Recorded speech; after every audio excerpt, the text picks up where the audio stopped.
Today, we're breaking down what homeowners insurance is and going over some ways that you can protect your most valuable assets. What's up, everybody? It's your boy Brandon Copeland, aka Professor Cope, and you are now tuned in to another episode of Coping with Money.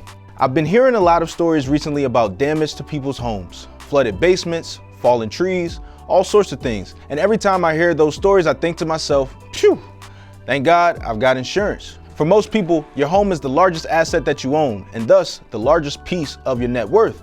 So it makes sense to protect it by buying homeowners insurance. Although we hope to never actually need it, there's always a chance that these incidents may occur. And if you're new to the insurance game, then recouping your losses can be a tedious and a frustrating process. Trust me.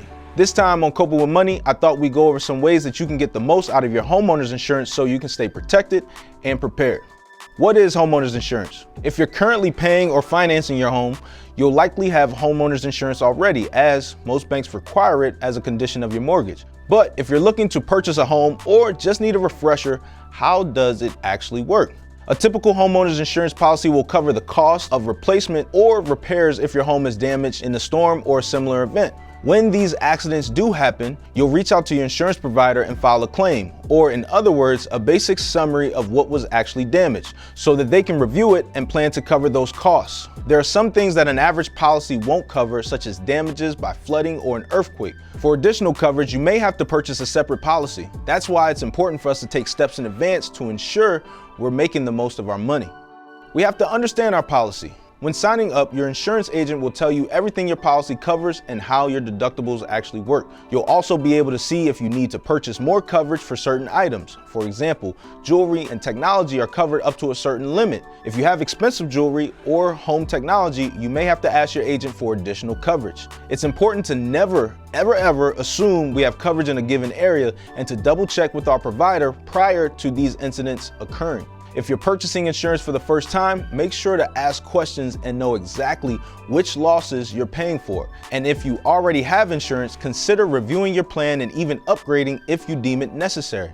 Another helpful step to do before an accident occurs is to keep a running inventory of the major purchases in your home. With all that goes into decorating and living in your home, it's easy to forget every single purchase, especially if you're a collector or have a few prized possessions. I recommend keeping a digital record of the major purchases in your home by taking pictures, keeping receipts, and making a spreadsheet or a running list. You also want to upload this record to a cloud storage service and keep it updated regularly. This not only helps us remember all of our assets, but also helps us back up our claim in the event of damage. And while you're at it, make note of your location and your home itself. Are there any dead trees or broken chimneys that may be holding on for dear life and close to falling?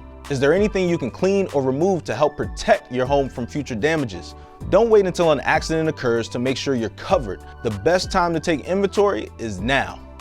Now that you've planned ahead, it's time to talk about actually filing your claim. First and foremost, make sure you're being 100% honest with your insurance company. Some people may see an insurance claim as an opportunity to upgrade their standard of living, but if you're purposefully claiming items that weren't damaged or that you never owned in the first place, then I'm sorry to be the one to tell you that's fraud. If the insurance company detects anything fraudulent, they may deny your entire claim or worse, escalate the incident.